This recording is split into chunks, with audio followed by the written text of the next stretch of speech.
តើអ្នកដឹងទេគ្រូបង្វឹក Chelsea ក្នុងរយៈពេល20ឆ្នាំចុងក្រោយនេះគ្មាននរណាម្នាក់អាចដឹកនាំបានលើស 1000 ថ្ងៃឡើយតាំងពីចំនួនលោក Roman Abramovich នៅជាប្រធានក្លឹបរហូតមកដល់ចំនួនលោក Todd Boehly ក៏នៅតែដូចគ្នាពលមហាសេដ្ឋីទាំងពីររូបនេះហាក់មានទស្សនៈដូចគ្នាទៅលើគ្រូបង្វឹកដោយពួកលោកទាំងពីរមិនផ្ដល់ឱកាសឲ្យគ្រូបង្វឹកបានដឹកនាំក្រុមយូរឡើយប្រសិនបើធ្វើឲ្យពួកលោកខ្នើសចិត្តមិនថាគ្រូបង្វឹកម្នាក់នោះមានសមត្ថភាពអាចប្រជែងយកពានមកឲ្យក្លឹបក៏ដោយខាងក្រោមនេះគឺជាគ្រូបង្វឹកទាំង6រូបដែលត្រូវបានក្លឹប Chelsea បញ្ចប់តំណែងមុនរយៈពេល 1000 ថ្ងៃ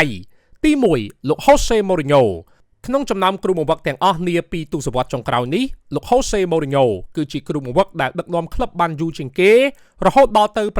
927ថ្ងៃប៉ុន្តែដោយសារតែលោកបានឱកាសដឹកនាំក្លឹបរហូតដល់ទៅ2លើក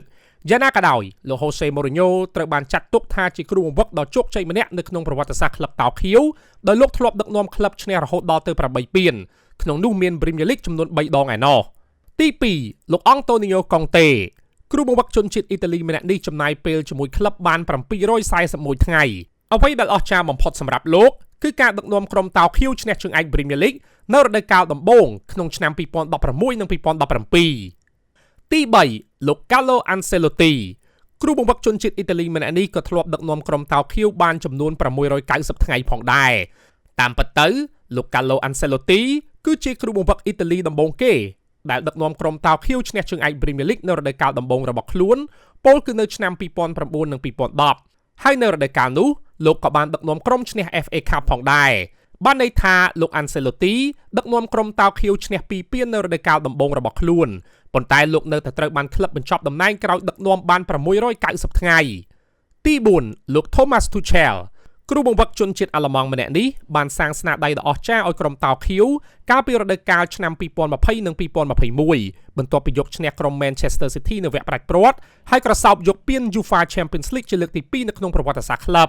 មិនត្រឹមតែប៉ុណ្នេះលោក Tuchel ក៏បានដឹកនាំក្រុមតោខៀវឈ្នះពានធំៗចំនួន2ទៀតនៅឆ្នាំ2021រួមមាន UEFA Super Cup និង FIFA Club World Cup ផងដែរ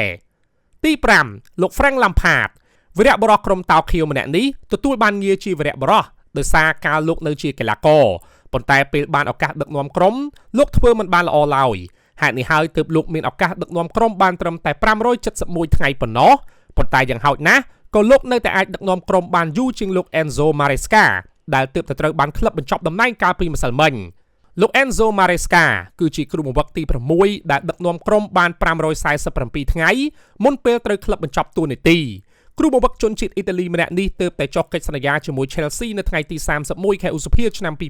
2024បន្ទាប់ពី Chelsea ពេញចិត្តនឹងសមត្ថភាពដឹកនាំក្រុម Leeds United របស់លោកទទួលបានកិច្ចសន្យារយៈពេល5ឆ្នាំប៉ុន្តែលោកទើបតែដឹកនាំបាន18ខែឬស្មើមួយឆ្នាំកន្លះប៉ុណ្ណោះក៏ត្រូវបានក្លឹបបញ្ចប់តួនាទីបាត់ទៅហើយដូច្នេះប្រកាសណាស់ថាលោកនឹងទទួលបានប្រាក់សំណងដ៏ច្រើនគួរសមការបញ្ចប់តំណែងរបស់លោក Enzo Maresca ពិតជាធ្វើឲ្យកីឡាករនិងអ្នកគាំទ្រក្រុមតោខៀវភ្ញាក់ផ្អើលយ៉ាងខ្លាំងព្រោះមិននឹកស្មានថាគ្រូបង្វឹកដ៏មានសមត្ថភាពម្នាក់នេះបែរជាត្រូវក្លឹបបញ្ឈប់ទាំងដែលលោកកំពុងដឹកនាំក្រុមមានសន្ទុះល្អគួរសមបើធៀបទៅនឹងគ្រូដទៃទៀតនាប៉ុន្មានឆ្នាំចុងក្រោយនេះជាក់ស្ដែងក្នុងរយៈពេល18ខែកន្លងមកលោក Enzo Maresca ដឹកនាំក្រុមឈ្នះ2ពានគឺពាន UEFA Europa Conference League ពិសេសគឺពាន FIFA Club World Cup នៅសហរដ្ឋអាមេរិកដែលបានយកឈ្នះទៅលើក្រុមជើងឯកទ្វីបអឺរ៉ុប Paris Saint-Germain ដោយលទ្ធផល 3-0 នៅវគ្គផ្ដាច់ព្រាត់សម្រាប់រដូវកាលថ្មីនេះក៏លោក Enzo Maresca មិនមែនអន់ដែរព្រោះបច្ចុប្បន្ន Chelsea ស្ថិតនៅចំណាត់ថ្នាក់លេខ5ក្នុងតារាង Premier League ហើយក៏ទើបតែទម្លាក់ក្រុម Cardiff City ឡើងទៅវគ្គពាក់កណ្ដាលផ្ដាច់ព្រាត់នៃពានរង្វាន់ EFL Cup ទៀតហើយបើនិយាយពី Champions League វិញក៏ក្រុមតោខៀវនៅតែមានសង្ឃឹមលេងវគ្គ Play-off ដែរបើទោះបីជាមិនសង្ឃឹមថាបានកៅអីដោយស្វ័យប្រវត្តិក្នុងចំណាត់ថ្នាក់ Top 8ក៏ដោយនិយាយរួមការបញ្ចប់តំណែងលោក Enzo Maresca គឺជារឿងគួរឲ្យភ្ញាក់ផ្អើលបំផុតព្រោះលទ្ធផលដែលលោកដឹកនាំក្រុមបាន18ខែមកនេះវាមិនសមនឹងឲ្យក្លឹបបញ្ឈប់លោកឡើយប៉ុន្តែអាចនឹងមានរឿងអ្វីផ្សេងនៅពីក្រោយក៏ថាបាន